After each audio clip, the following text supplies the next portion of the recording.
If you end up liking this video and finding it helpful, then give it a thumbs up and leave your comments below about what your experiences are of using this video.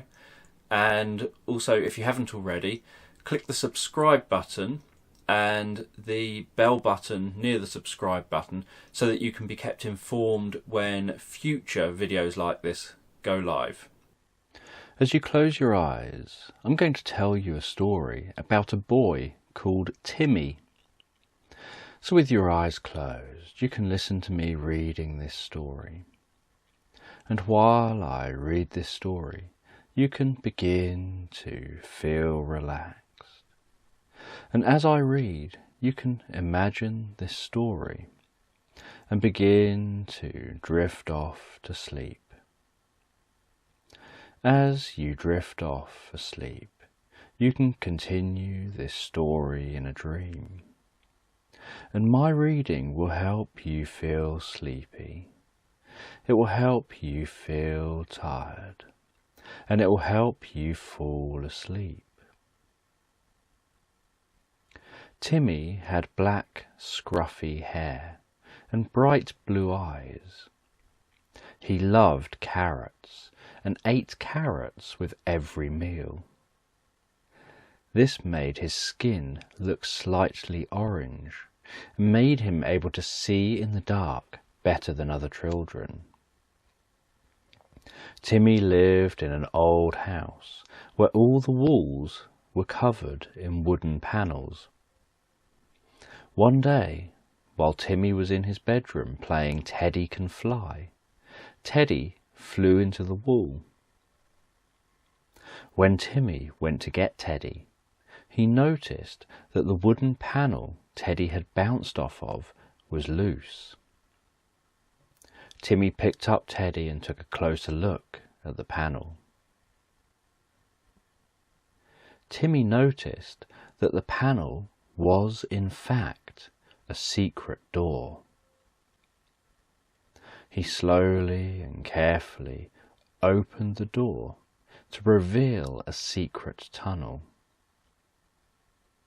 Timmy held on to Teddy's hand and walked slowly into the tunnel. It was dark in the tunnel. Once Timmy was in the tunnel, he stood still for a moment to let his eyes adjust to the dark. He was glad he had eaten all his carrots. Once he could see better in the dark, Timmy began walking with Teddy along a path behind the wall. Timmy felt excited as he walked deeper into the tunnel. After a few minutes, he discovered some stairs. He decided to walk down the stairs slowly.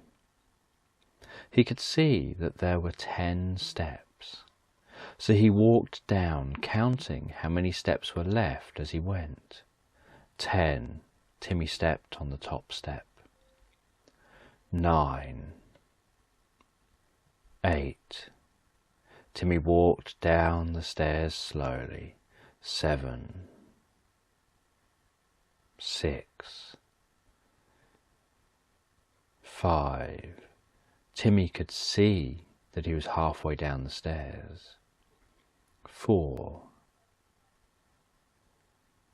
3. 2. Timmy wondered what was at the bottom of the stairs. 1. Timmy stepped off the bottom step and found himself in a secret room. The secret room had a faint glow to it. The light was coming from a small hole on the far side of the room.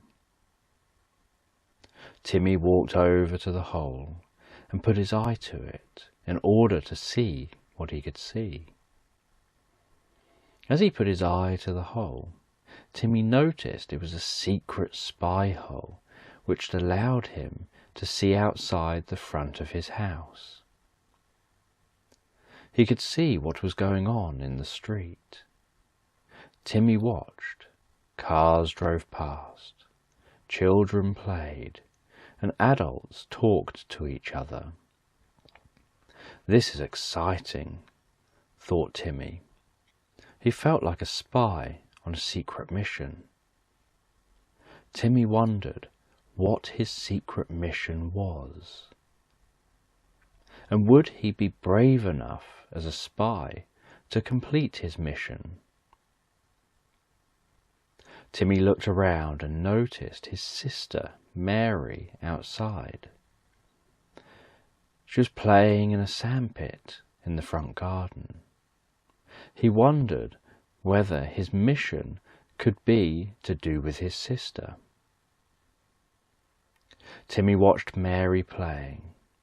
He could see that she was playing with a doll and a tea set. It looked like they were having a tea party at the seaside. It couldn't be them he was supposed to spy on. He could see his next-door neighbour, Mrs. Oppletop. He wondered if maybe it was her he should be spying on.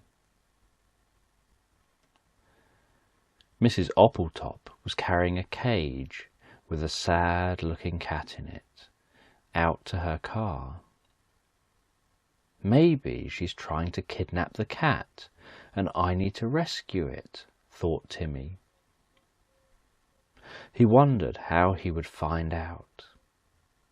He could see through the spy hole, but didn't know how he could find out why Mrs. Oppletop had the cat in a cage. Why had she put that cat in the car? He had to look for clues. Timmy watched as Mrs. Oppletop walked back to her house. Timmy went back to his room to put on his disguise. He wore his dad's baseball cap, his mum's big round sunglasses. He knew he wouldn't be recognised now. Timmy then went out into the front garden and hid behind the hedge. He had to know why the cat was in the cage and whether it needed rescuing. He looked around, trying to find a way of getting closer to the car. Mrs. Oppletop had left the car door open when she'd gone back inside her house. Maybe he could sneak over to the car and take a look. Timmy started to edge closer. He crept through the hedge slowly, getting deeper and deeper absorbed in his role as a spy. He found being a spy exciting. Just when Timmy was about to reach the car, he saw Mrs. Oppletop coming back out of her house. Timmy quickly hid behind a big tree that stood in his front garden. He saw his mum coming out of his house and heading towards Mrs. Oppletop. "Hello, Mrs. Oppletop," his mum said. "Are you off anywhere nice?" "Just going away for a few days. You know how it is. Sometimes you want to just take some time to relax." Take some time to relax, Timmy thought to himself. Why does Mrs. Oppletop want to take some time to relax? All Timmy ever saw Mrs. Oppletop doing was lying in her back garden, wearing a big floppy hat,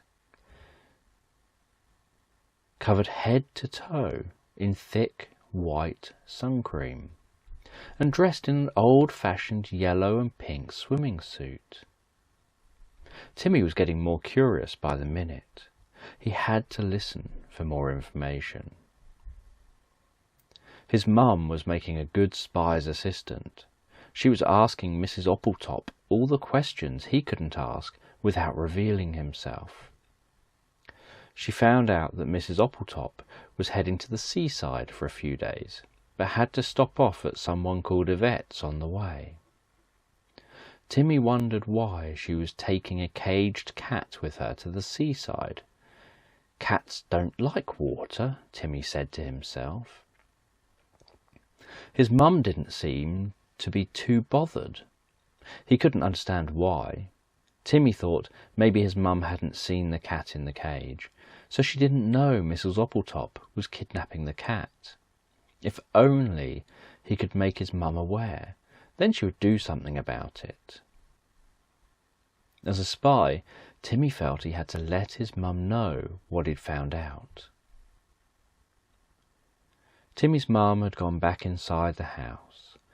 The spy quietly and sneakily followed, trying not to be seen by Mrs. Oppletop, who was still outside the front of her house.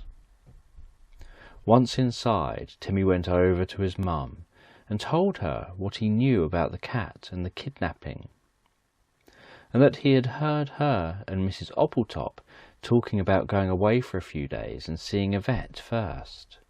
He explained he thought that maybe Yvette was going to help to kidnap the cat. Timmy's mum explained that Mrs. Oppletop was going on holiday for a few days, but her cat, Sparkles, had been feeling poorly. The vet had asked her to bring him in for a few days to check that he was okay. Timmy hoped that Sparkles was going to be all right. He was glad that Mrs. Oppletop wasn't kidnapping Sparkles, but he did still think that it was odd she needed to go on holiday and relax. After a few days, Mrs. Oppletop returned home. Timmy saw her arrive and could see that Sparkles was looking much happier. He was rubbing himself against the cage as if he wanted to be let out. Mrs. Oppletop got the cage out of the car and opened it. Sparkles ran out and started to roll around on the grass in the front garden. Timmy went out to ask Mrs. Oppletop if he could play with Sparkles. She let him, and they played from tea time right through to bedtime. Timmy slept well that night, dreaming of more adventures as a spy with Teddy.